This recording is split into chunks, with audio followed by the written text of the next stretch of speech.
ನಮಸ್ಕಾರ ಸ್ನೇಹಿತರೆ. T E T ಮತ್ತು ಜಿ ಪಿ ಎಸ್ ಟಿ ಆರ್ನ ವಿಜ್ಞಾನದ ಪ್ರಶ್ನೆ ಮತ್ತು ಉತ್ತರ ಸ್ನೇಹಿತರೆ. ಇವತ್ತಿನ ಮೊದಲನೇ ಪ್ರಶ್ನೆ, ಸೀಸದ ನೈಟ್ರೇಟನ್ನು ಕಾಸಿದಾಗ ಬಿಡುಗಡೆಯಾಗುವ ಅನಿಲದ ಬಣ್ಣ ಮತ್ತು ಹೆಸರನ್ನು ತಿಳಿಸಿ ಅಂತ ಕೇಳಿದ್ದಾರೆ ಸ್ನೇಹಿತರೆ. ಈ ಒಂದು ಪ್ರಶ್ನೆಗೆ ಸರಿಯಾದಂಥ ಉತ್ತರ ಆಪ್ಷನ್ ಎ NO ಅಂದರೆ ನೈಟ್ರೋಜನ್ ಆಕ್ಸೈಡ್ ಮತ್ತು ಬಿಳಿ ಬಣ್ಣ. Option B NO2 nitrogen dioxide ಮತ್ತು ಕಂದು ಬಣ್ಣ.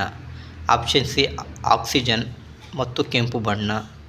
ಆಪ್ಷನ್ ಡಿ PbO ಅಂದರೆ ನೈಟ್ರೋಜನ್ ಅಂದರೆ ಸೀಸದ ಆಕ್ಸೈಡ್. PbO ಅಂತಂದರೆ PbO ಸೀಸದ ಆಕ್ಸೈಡ್ ಮತ್ತು ಬಣ್ಣರಹಿತ ಸ್ನೇಹಿತರೆ. ನೋಡೋಣ ಬನ್ನಿ ಸ್ನೇಹಿತರೆ ಈ ಒಂದು ಪ್ರಶ್ನೆಗೆ ಸರಿಯಾದಂಥ ಉತ್ತರ.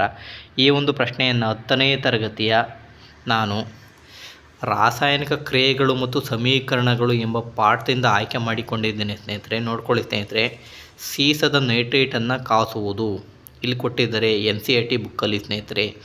ಸೀಸದ ನೈಟ್ರೇಟನ್ನು ಕಾಸಿದಾಗ ನಾವು ಸ್ನೇಹಿತರೆ 2Pb NO2 thrice NO3 twice ಇದಕ್ಕೆ ಉಷ್ಣವನ್ನು ನೀಡಿದಾಗ ಸ್ನೇಹಿತರೆ 2PbO ಅಂದರೆ ಸೀಸದ ಆಕ್ಸೈಡ್ ಇದು ಘನರೂಪದಲ್ಲಿರುತ್ತೆ ಸಾಲಿಡ್ ಪ್ಲಸ್ 4NO2 ಇದು ಅನಿಲ ರೂಪದಲ್ಲಿರುತ್ತೆ ಅಂದರೆ ನೈಟ್ರೋಜನ್ ಡೈಆಕ್ಸೈಡ್ ಪ್ಲಸ್ O2 ಅಂದರೆ ಆಕ್ಸಿಜನ್ ಇದು ಗ್ಯಾಸ್ ರೂಪದಲ್ಲಿರುತ್ತೆ ಸ್ನೇಹಿತರೆ.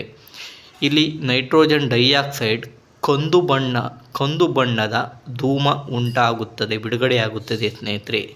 ಸೀಸದ ನೈಟ್ರೇಟನ್ನು ಕಾಸಿದಾಗ ಸೀಸದ ಆಕ್ಸೈಡ್ ಬಿಡುಗಡೆಯಾಗುತ್ತದೆ ಮತ್ತು ನೈಟ್ರೋಜನ್ ಡೈಆಕ್ಸೈಡ್ ಬಿಡುಗಡೆಯಾಗುತ್ತದೆ. ಅದೇ ರೀತಿ ಆಕ್ಸಿಜನ್ ಬಿಡುಗಡೆಯಾಗುತ್ತದೆ ಸ್ನೇಹಿತರೆ ಸೀಸದ ನೈಟ್ರೇಟನ್ನು ಕಾಸಿದಾಗ ಸ್ನೇಹಿತರೆ. ಸೊ ಹಾಗಾಗಿ ಈ ಒಂದು ಪ್ರಶ್ನೆಗೆ ಸರಿಯಾದಂಥ ಉತ್ತರ ಆಪ್ಷನ್ ಬಿ ಸರಿಯಾಗುತ್ತೆ ಸ್ನೇಹಿತರೆ. NO2 ಅಂದರೆ ನೈಟ್ರೋಜನ್ ಡೈಆಕ್ಸೈಡ್ ಮತ್ತು ಕಂದು ಬಣ್ಣ ಆಗುತ್ತೆ ಸ್ನೇಹಿತರೆ. ಹಾಗಾಗಿ ಈ ಒಂದು ವಿಡಿಯೋ ಇಷ್ಟ ಆದರೆ ಲೈಕ್ ಮಾಡಿ, ಶೇರ್ ಮಾಡಿ, ಸಬ್ಸ್ಕ್ರೈಬ್ ಮಾಡಿ ಸ್ನೇಹಿತರೆ. ಧನ್ಯವಾದಗಳು.